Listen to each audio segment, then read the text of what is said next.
Hello प्यारे बच्चों, welcome in revolt classes again. जय श्री कृष्णा, राधे राधे। बच्चों मैं अपनी 10th क्लास की सीरीज़ में आगे बढ़ रहा हूँ। ठीक है, हमारा नेक्स्ट जो चैप्टर है, ये न्यू चैप्टर है लीनियर इक्वेशन इन 2 वेरिएबल, और इसका पार्ट वन में मैं क्या करूँगा बच्चों, आपको लीनियर इक्वेशन इन 2 वेरिएबल का कंप्लीट इंट्रोडक्शन दूंगा। किस किस टाइप के केसेस बनते हैं, कौन से टाइप के सॉल्व करते हैं, कौन से लीव करते हैं, कैसे करते हैं, क्यों करते हैं, वो सब बताऊंगा। क्लियर। और मैं इसमें आपको ये ट्राई करूंगा सब कुछ बताने की कि बच्चों हम इसमें क्या क्या पढ़ने वाले हैं और कैसे कम टाइम में सॉल्व करने वाले हैं। क्लियर। चलो बच्चों, without wasting of time start करते हैं। लीनियर इक्वेशन इन 2 वेरिएबल, जैसा कि नाम से दिख रहा है बच्चों, एक ऐसी इक्वेशन जिसमें 2 वेरिएबल होंगे। ठीक है, और क्या होगी, लीनियर होगी। लीनियर होगी मतलब उसके पास डिग्री हमारे पास 1 होनी चाहिए। ठीक है, क्या मतलब, अगर मैं कोई भी लीनियर इक्वेशन इस फॉर्म में ले लूँ, किस फॉर्म में, y इक्वल टू में ax plus by plus c equal to 0। ठीक है बच्चों, तो आप यहाँ ये y मत लो। क्लियर है, इक्वेशन कर रहे हैं हम, पॉलिनोमियल नहीं पढ़ रहे, इक्वेशन पढ़ रहे हैं।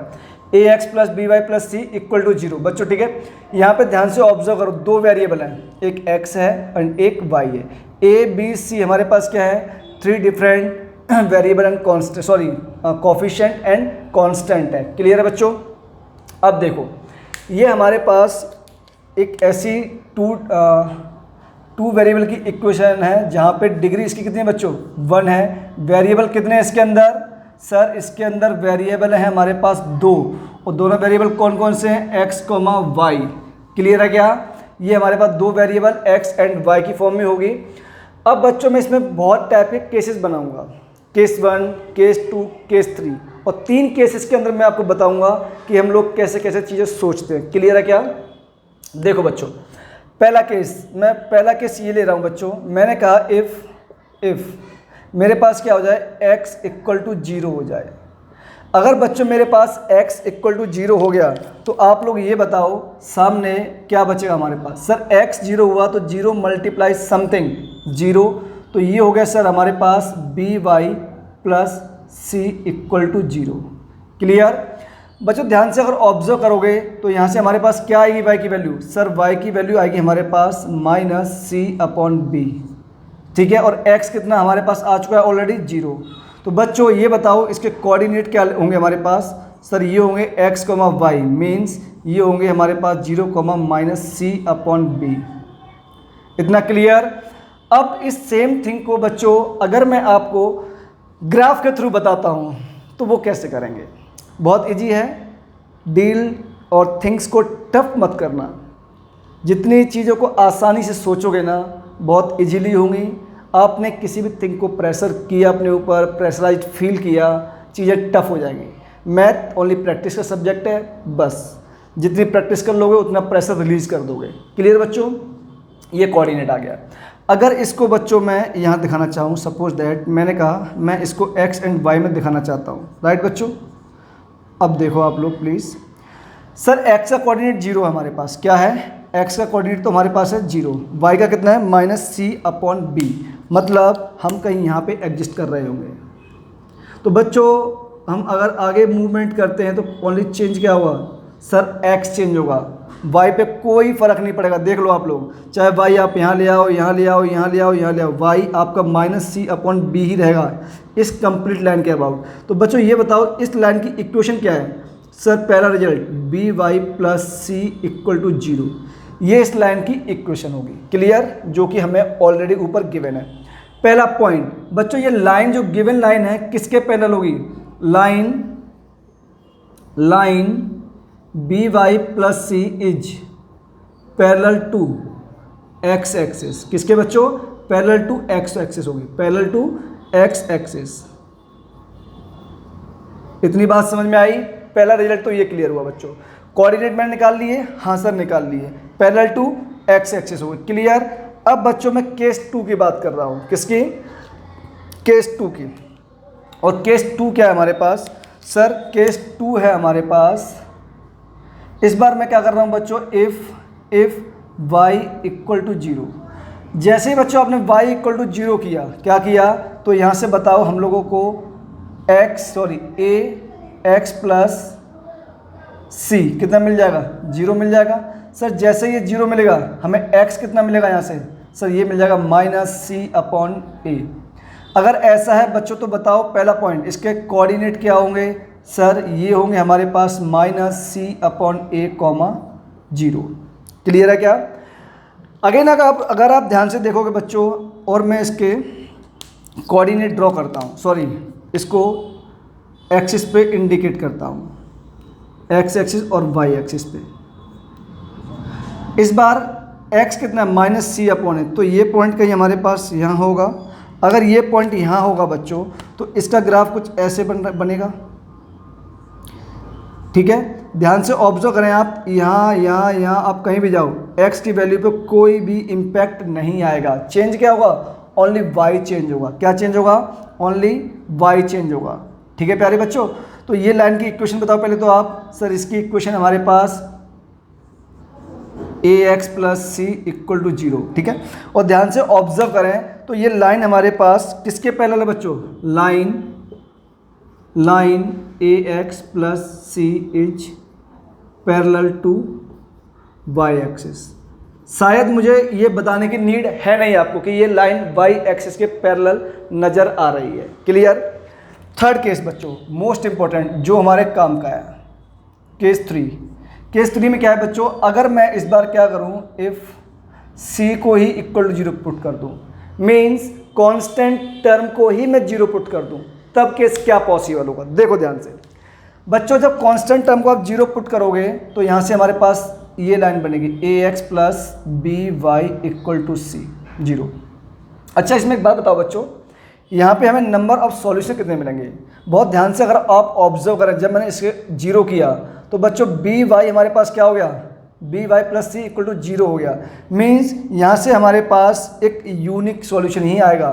कितना आएगा, एक यूनिक सॉल्यूशन आएगा बच्चों। क्लियर है क्या, जो दोनों के लिए होगा। ठीक है, सेम वे में यहाँ से देखो ये क्या बन गया, 1 वेरिएबल बन गया ना बच्चों। क्या बन गया, 1 वेरिएबल इक्वेशन। तो यहाँ से हमें मिलेगा unique solution. Clear. Same way में यहाँ से भी हमें क्या मिलेगा बच्चों, यूनिक सॉल्यूशन। क्यों, अरे 9th का वैसा टॉपिक है भैया, 9th में पढ़ा हुआ आपने 1 variable linear equation in 1 variable. जब लीनियर इक्वेशन 1 वेरिएबल होती है तो हमें बस एक ही सॉल्यूशन फाइंड होता है। क्लियर है क्या, तो unique solution, right. Same way बच्चों यहाँ पे आओ। अब ध्यान से अगर आप लोग ऑब्जर्व करें, जैसे जैसे मैं x की वैल्यू चेंज करूंगा तो y की ऑटोमेटिकली क्या होगी बच्चों, वैल्यू चेंज होती जाएगी। कैसे, सर आपने 0 लिया तो y कितना आ जाएगा, 0 आ जाएगा। सर आपने x इक्वल टू 1 लिया तो y कितना होगा, सर a को उस तरफ भेज दो -a/b हो जाएगा। सर आपने x को 2 लिया तो y कितना होगा, -2a/b हो जाएगा। 3 लिया -3a/b हो जाएगा। Means when ever you changes the value of x, y automatically would be change. Clear है बच्चों।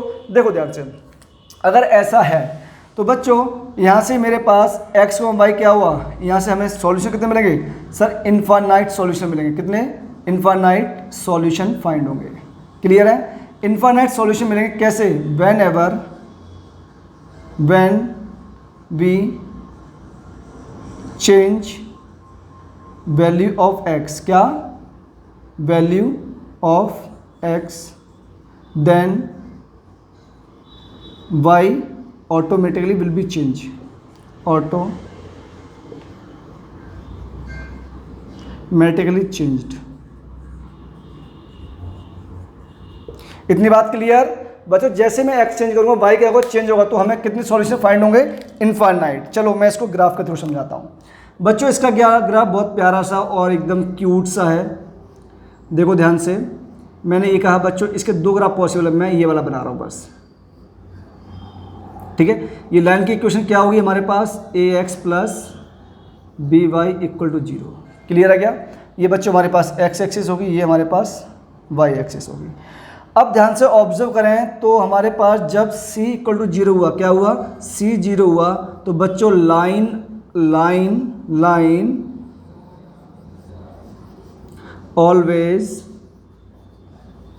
passes through origin.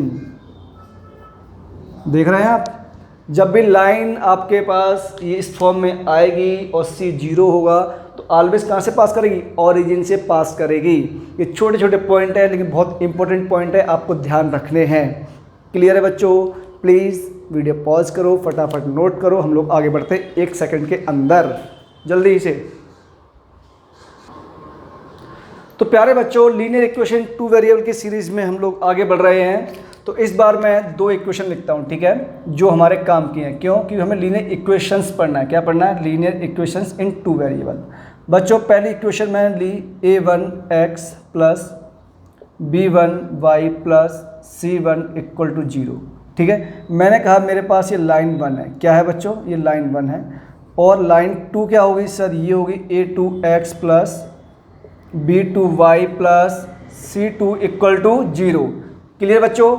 ये 2 लाइन है मेरे पास। अगर बच्चों 2 लाइन होगी, मैं इस वाली वीडियो में कंप्लीट इंट्रोडक्शन दूंगा बच्चों इस चैप्टर का, क्या क्या होगा क्या क्या नहीं होगा। इससे पहले जो था वो भी इंट्रोडक्शन था, ज़्यादा उसका कोई इंपॉर्टेंस नहीं है हमारे इस 10th क्लास के अंदर। क्वेश्चन कहाँ से फ्रेम होंगे वो मैं आपको बताऊंगा। क्लियर? अभी देखो बच्चों, a1x ये फॉर्म में बन गई। तो अगर मेरे पास सपोज दैट लाइन क्या हुई बच्चों, कंसिस्टेंट हुई या इनकंसिस्टेंट हुई, क्या होते हैं अभी समझाऊंगा, ठीक है। चलो बता ही देता हूँ। कंसिस्टेंट बच्चों वो होते हैं जिनको हम सॉल्व कर सकते हैं, जिनसे सॉल्यूशन पॉसिबल होते हैं। और इनकंसिस्टेंट एक ऐसी लाइन्स जिनको हम सॉल्व कभी कर ही नहीं सकते, उनके सॉल्यूशन पॉसिबल नहीं होंगे। इस टाइप की लाइन को बोलते हैं हम इनकंसिस्टेंट लाइन्स, और कंसिस्टेंट इनके सॉल्यूशन पॉसिबल होंगे। क्लियर है क्या? आगे देखो बच्चों, सपोज दैट मैंने कहा मेरे पास एक लाइन ये बन रही है, ये लाइन L1 हो गई। मैंने कहा एक लाइन मेरे पास ये बन रही, ये लाइन L2 हो गई। ये 2 केस, एक केस पॉसिबल ये हुआ, केस 1। केस 2 क्या पॉसिबल होगा बच्चों? केस 2 ये पॉसिबल हो सकता है बच्चों क्या, कि मेरे पास 2 लाइन है और दोनों ही कुछ इस टाइप से जा रही हैं। मतलब दोनों के बीच का जो गैप होगा वो हमारे पास D है, और ये गैप हमारे पास क्या होगा, ऑलवेज फिक्स्ड गैप होगा। और जब गैप फिक्स्ड होगा तब नाम क्या होगा, देखते हैं, राइट। केस 3, केस 3 क्या पॉसिबल है प्यारे? केस 3 ये पॉसिबल है बच्चों, अगर एक लाइन ये है, ठीक है, मैंने कहा ये L1 ये L2, सेम वे में ये लाइन L1 है, और इसके ऊपर से ना एक लाइन पास और हो गई, ये एकदम जस्ट इसके ऊपर से ये लाइन L2 है। तो ये 3 टाइप के केस बन सकते हैं बच्चों, और जो हम लोग ये पढ़ रहे हैं ना, इसे हम लोग ग्राफिकल मेथड के अंदर अगेन पढ़ेंगे। डोंट टेक टेंशन, ठीक है। उससे पहले आप थोड़ा समझ लें, राइट बच्चों। जब बच्चों आप ध्यान से ऑब्जर्व करेंगे लाइन L1 एंड L2 को आप लोग देख रहे हैं, तो आपने ऑब्जर्व किया होगा ये दोनों लाइन किसी एक पॉइंट P पे कट कर रही है। तो बच्चों इस पॉइंट को हम लोग क्या बोलते हैं, इसको नाम होता है इंटरसेक्टिंग पॉइंट, राइट। तो ये पॉइंट हमें कैसे फाइंड करना होगा थोड़ी देर में आपको समझाऊंगा जब बताऊंगा, राइट बच्चों। By the help of graphical method, या फिर एल्जेब्रिक मेथड, या फिर ज्योमेट्रिकल मेथड, या फिर एलिमिनेशन मेथड, या फिर सब्स्टिट्यूशन मेथड, या फिर क्रॉस मल्टीप्लिकेशन मेथड्स। काफ़ी टाइप के मेथड्स होते हैं और उनको बहुत जल्दी समझेंगे, राइट। अब मेरे पास दोनों लाइन L1 एंड L2 है बच्चों। क्या यहाँ से कभी ये लाइन मीट कर सकती हैं? कभी पॉसिबल नहीं है। क्लियर? बेस्ट एग्जांपल ट्रेन की पटरियाँ, ठीक है, या फिर किसी कार के 2 व्हील। बच्चों ये लाइन कभी एक दूसरे को ध्यान देंगे तो एक दूसरे को बहुत इनफाइनाइट पॉइंट पे इंटरसेक्ट कर रही हैं। इनका नाम क्या हुआ? जब 2 लाइन बच्चों एक दूसरे को एक पॉइंट पे कट करती हैं तो इनको बोलते हैं हम लोग इंटरसेक्टिंग लाइन। क्या बोलते हैं? Intersecting lines. क्लियर? जब बच्चों दोनों लाइन का गैप बिल्कुल सेम होता है, उनमें कोई आप चेंजेस नहीं कर सकते, कभी लाइन मीट नहीं करेंगे, तो बच्चों इसको बोलते हैं हम लोग पैरेलल लाइंस। क्या बोलते हैं? Parallel lines.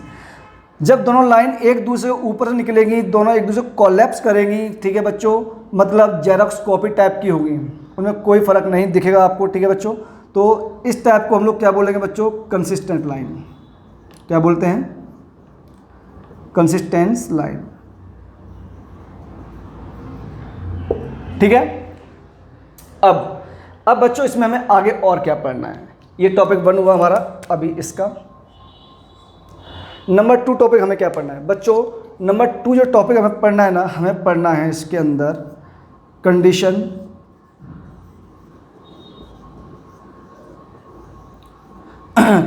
ऑफ लाइंस या कंडीशन ऑफ सॉल्वेबिलिटी। क्या? Condition of solvability. किसकी सॉल्वेबिलिटी? लाइन की सॉल्वेबिलिटी। ये कैसे होगी आपको इसके ऊपर भी सेपरेट वीडियो मिलेगा, बस अभी थोड़ा समझते जाएं। ठीक है बच्चों, मतलब अगर ये तीनों लाइन इस टाइप से सॉल्व होंगी तो इनके ऊपर क्या क्या कंडीशन पॉसिबल होगी, ये हमें डिस्कस करना है। ठीक है, उसके बाद थर्ड टॉपिक हमें डिस्कस करना है बच्चों ग्राफिकल मेथड। क्या डिस्कस करना है? Graphical method. ग्राफिकल मेथड बच्चों, ये जो हमने ऊपर इंडिकेट किया है ना, ये ग्राफिकल मेथड का ही एक टाइप है। क्लियर? ये किसका टाइप है? ग्राफिकल मेथड का ही टाइप है। और यहाँ से हमें पता लगेगा कितने नंबर ऑफ सॉल्यूशन फाइंड हो रहे हैं। राइट, तो ग्राफिकल मेथड हुआ। ग्राफिकल मेथड के बाद बच्चों हमें जो इसमें फोर्थ थिंग डिस्कस करनी है वो है हमारे पास, फोर्थ थिंग है हमारे पास एलजेब्रिक मेथड। क्या है? Algebraic method. और बच्चों एलजेब्रिक मेथड को ना हम लोग ज्योमेट्रिकल मेथड भी बोलते हैं। क्या बोलते हैं? Geometrical method. ठीक है, अब बच्चों जो ग्राफिकल मेथड होता है ना, इससे हम लोग पता करेंगे कि हम लोग यहाँ से क्या क्या निकाल सकते हैं। देखो, हम लोग इसकी हेल्प से निकालेंगे क्या? एरिया निकालना सीखेंगे। ठीक है, इंटरसेक्टिंग पॉइंट निकालना सीखेंगे, इंटरसेक्टिंग पॉइंट। ठीक है, लाइंस के बारे में पता करना सीखेंगे कि लाइंस किस टाइप की होंगी, किस टाइप की नहीं होंगी। ठीक है बच्चों, एरिया ऑफ ट्रायंगल निकालेंगे हम लोग। किसका? एरिया ऑफ ट्रायंगल निकालेंगे। ये सब हम लोग by the help of graphical method find करेंगे। और कैसे आएगा थोड़ी देर वेट करो बस नेक्स्ट वीडियो का। एल्जेब्रिक मेथड में बच्चों हम लोग क्या क्या सीखेंगे? एल्जेब्रिक मेथड में हमें सीखना है 3 थिंग्स। पहली हमारे पास बच्चों होगा एलिमिनेशन मेथड। कौन सा? Elimination method. सेकंड सीखेंगे इसमें हम लोग elimination substitution method. Substitution.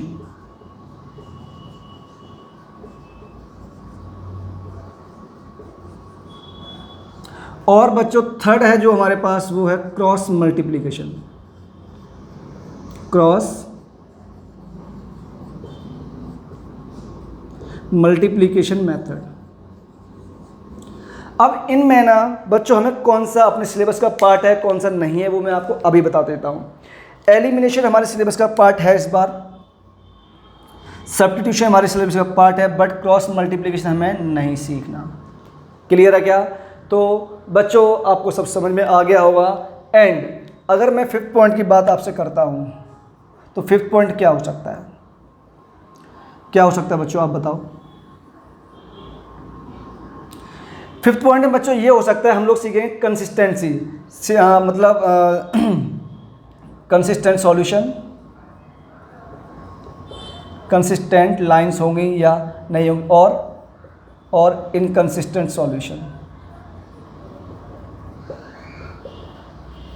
Basically ये तो मैं इसी में सिखा दूंगा कंडीशन ऑफ सॉल्वेबिलिटी के अंदर। ठीक है, तो ये 4-5 टॉपिक हैं और इनके ऊपर मैक्सिमम मैं कोशिश करूंगा 3 से 4 पार्ट में कंप्लीट कर दूं पूरा चैप्टर। मैं नहीं चाहता वीडियोस को बहुत लंबा लेके जाऊं, मेरी पूरी कोशिश ये रहती है कि ½ एन आवर के अंदर पर डे आपको दूं और आप रेगुलर बेसिस पे उसको इजीली कर सकें। ठीक है बच्चों, तो आज के लिए इतना ही काफ़ी है। Thank you so much for that beautiful class. बच्चों आपका काम जानते हो, वीडियो शेयर करनी है, लाइक करनी है, सब्सक्राइब करनी है, जिसको नीड है वहाँ तक इस वीडियो को पहुँचा दो प्यारे बच्चों। ठीक है, thank you so much again. Radhe Radhe, जय श्री कृष्णा बच्चों।